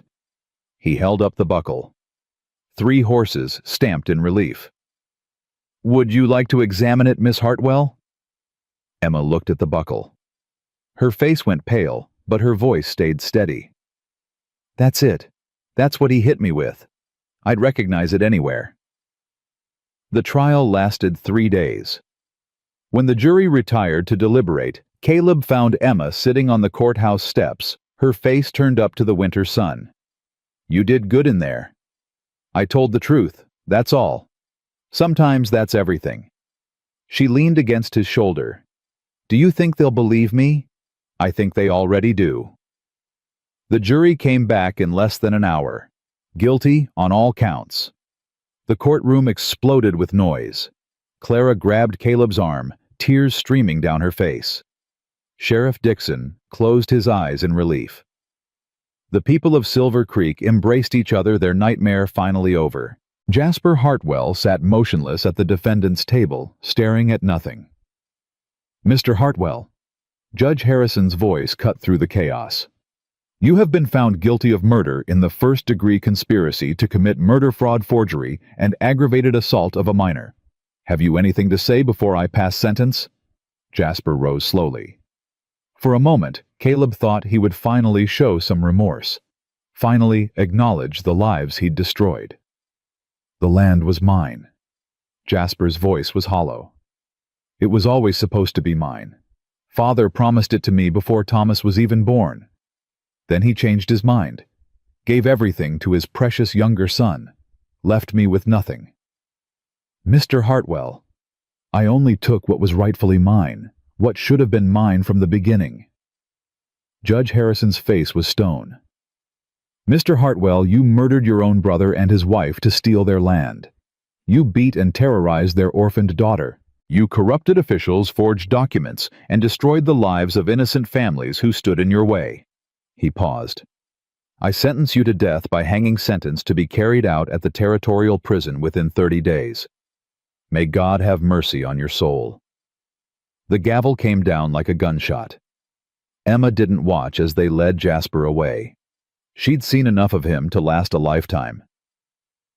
That evening, Marshal Reed found Caleb at the boarding house. The adoption papers are ready. Judge Harrison agreed to expedite them given the circumstances. He handed Caleb a document. All you need to do is sign. Caleb looked at the paper, at the words that would make Emma his daughter in the eyes of the law. Emma should see this first. She already has. I showed her this morning, asked if she wanted to proceed. And Reed smiled. She said, "Why are you asking me? He's already my papa." Caleb signed the paper. They held a small ceremony at the Helena courthouse the next day. Just the people who mattered most. Clara and Martha Dixon, Reverend Brooks, the Chens and the Holloways. Sheriff Dixon standing at the back, his hat in his hands. Judge Harrison presided. "Mr. Thornton, do you swear to raise Emma Grace Hartwell as your own daughter? To provide for her, protect her, and love her as any father should?" "I do." "And Emma, do you accept Caleb Thornton as your father? Do you take his name as your own?" Emma stood beside Caleb, her hand clasped in his. "I do. I accept him. I choose him." She looked up at Caleb with a smile that lit her whole face. "I've been choosing him since I knocked on his door. Then by the power vested in me by the territory of Wyoming, I hereby declare this adoption legal and binding. Emma, you are now officially Emma Grace Thornton." The small crowd applauded. Clara wiped her eyes. Reverend Brooks murmured a blessing. Caleb knelt down and pulled Emma into his arms. "Hey there, Emma Thornton." "Hey there, Papa." "How does it feel?" "Like coming home."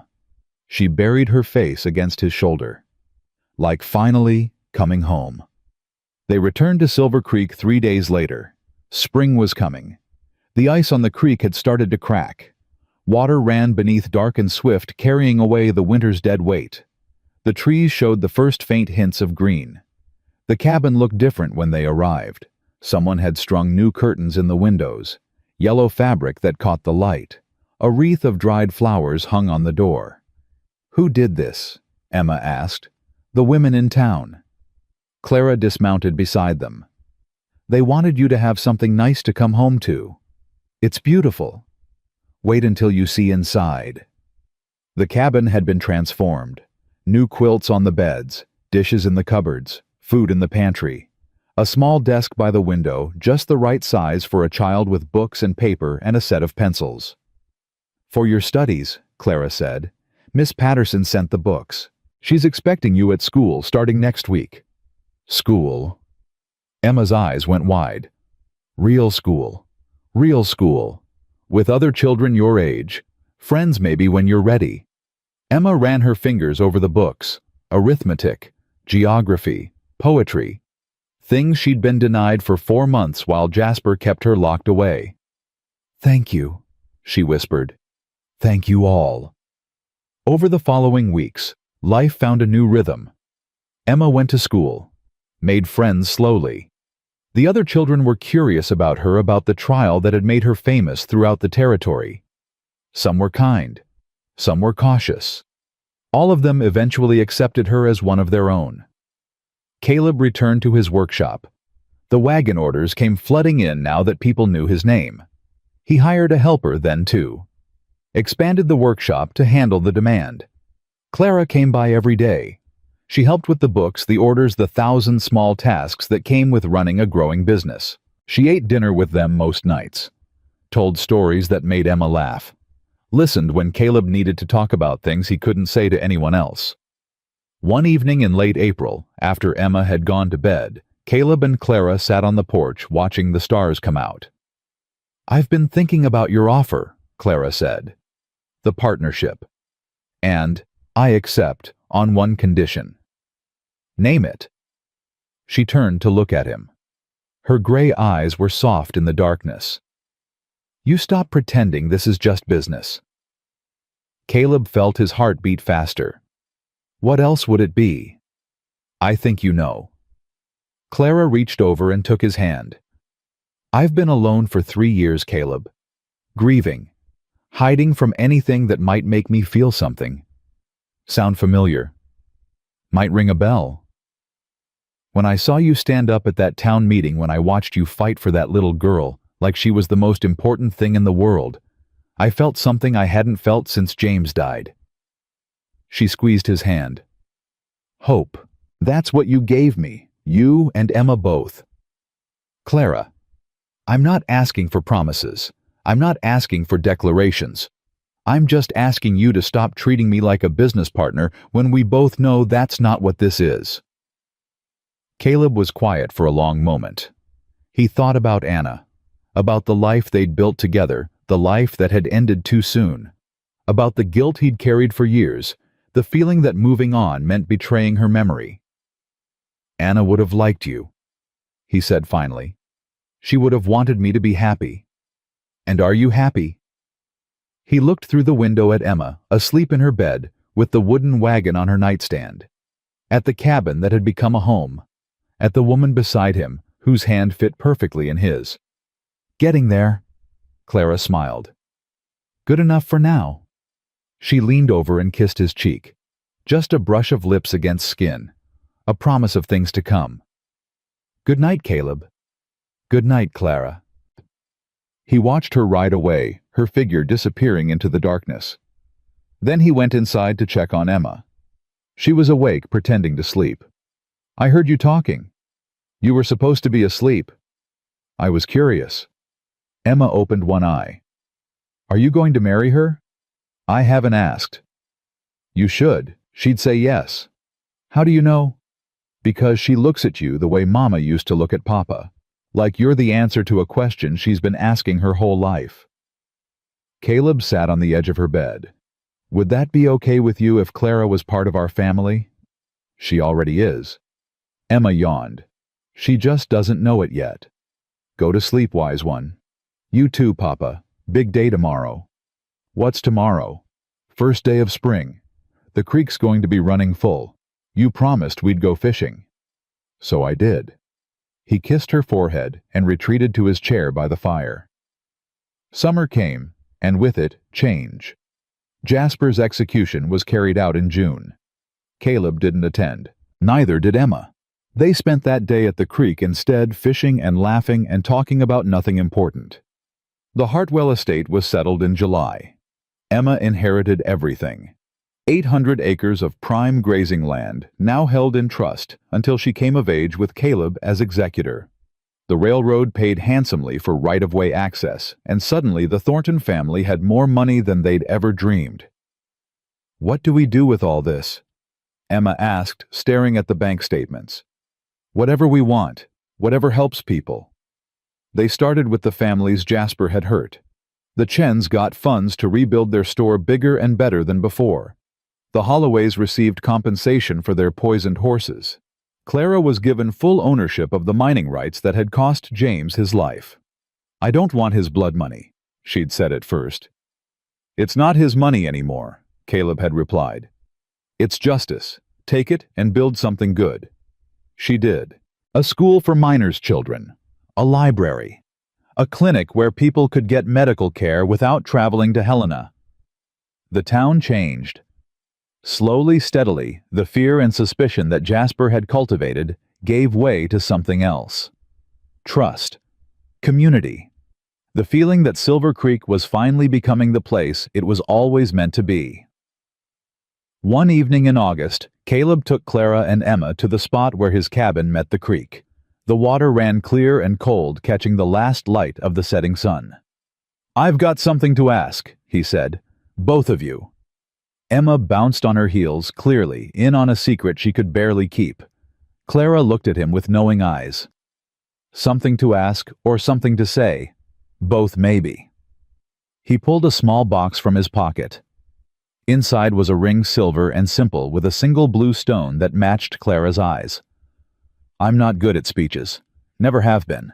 But I know that when you walked into my life, when both of you walked into my life, something changed. Something that had been broken started healing. He looked at Emma. You knocked on my door and I let you in. Best decision I ever made. He looked at Clara. You walked into my cabin and I fell in love with you. Didn't mean to. Wasn't ready. But it happened anyway, and I'm done pretending it didn't. He held out the ring. Clara Whitfield, will you marry me? Will you be Emma's mother? My wife, part of this family we're building together? Clara's eyes filled with tears, but she was smiling, brighter than he'd ever seen her smile. I thought you'd never ask. Is that a yes? Yes. She laughed. Yes, you stubborn, wonderful man. Yes. Emma cheered. Caleb slid the ring onto Clara's finger, and then they were all hugging, all laughing, all crying at the same time. When's the wedding? Emma demanded. Soon, Caleb said. Before the snow comes. Can I be in it? You can be whatever you want. I want to be the flower girl and the ring bearer, and I want to stand right next to you the whole time. Done. Clara knelt down and pulled Emma close. Are you sure about this having me around all the time? Mrs. Whitfield. Emma's voice was serious. I've been praying for you since the first time you came to dinner. Mama taught me to pray for the things I wanted most, and I wanted you. Clara couldn't speak, could only hold the child who had stolen her heart as surely as she'd stolen Caleb's. They walked home together as the stars came out. 3 people who had lost everything and found each other. 3 broken souls learning how to be whole again. The wedding took place in October with the whole town in attendance. Emma wore a white dress that Clara had made by hand. She walked down the aisle ahead of the bride, scattering autumn leaves instead of flowers, because she said flowers were too ordinary. Clara wore blue, James's favorite color, a way of honoring the past while embracing the future. And Caleb stood at the altar in his best suit, watching the 2 women he loved walk toward him. Reverend Brooks performed the ceremony. His voice was stronger than it had been in years, restored by the redemption he'd finally earned. Do you, Caleb Thornton, take Clara Whitfield to be your wife? I do. And do you, Clara Whitfield, take Caleb Thornton to be your husband? I do. Then by the power vested in me, I pronounce you husband and wife. The church erupted in applause. That night, after the celebration had ended and the guests had gone home, Caleb stood on the porch of their cabin with his new wife and his daughter. Look at the stars, Emma said. Mama used to say each one was someone's wish. What do you wish for now? Clara asked. Emma was quiet for a long moment. Nothing. I have everything I need. Caleb pulled them both close. His family, his future, the answer to prayers he hadn't known he was praying. You know, he said, 8 months ago I was the loneliest man in Wyoming. Living in a cabin in the mountains, hiding from the world, convinced I'd never feel anything again. And now I've got a daughter who's smarter than me, a wife who's too good for me, and a life I never thought I'd have. Any regrets? Clara asked. Only one. What's that? That I waited so long to open the door. Emma yawned against his shoulder. But you did open it. That's what matters. Yeah. Caleb looked up at the stars. Yeah, I guess it is. They went inside together, leaving the door open behind them. Let the night air flow through. Let the past flow out. Tomorrow would bring new challenges, new joys, new reasons to fight and love and hope. But tonight they were home. They were together. They were family. And that was enough. That was everything. Years later, when people asked Emma Thornton how she'd survived, how she'd escaped a monster and found her way to happiness, she always told them the same thing. I knocked on a door, and someone opened it. That was the whole story. The simple truth that had changed everything. Because in the end, that's all any of us can do. Knock on the doors that might save us. Open the doors that might save someone else. And trust that on the other side there's someone waiting to catch us when we fall. Caleb Thornton had caught her. Clara had caught them both. And together they'd built something stronger than pain, stronger than fear, stronger than all the cruelty the world could throw at them. They'd built a family, not by blood, not by law, but by choice, by courage, by the simple radical act of caring for each other when caring was the hardest thing to do. And that family would last. Through seasons and years and all the changes time would bring. It would grow and strengthen and become a light in the darkness for everyone who knew them. Because some things are stronger than death, stronger than loss, stronger than all the storms that rage against us. Love is one of those things. Hope is another. And the stubborn, beautiful belief that no matter how dark the night, morning always comes. For Emma Thornton, morning had finally come, and it was glorious.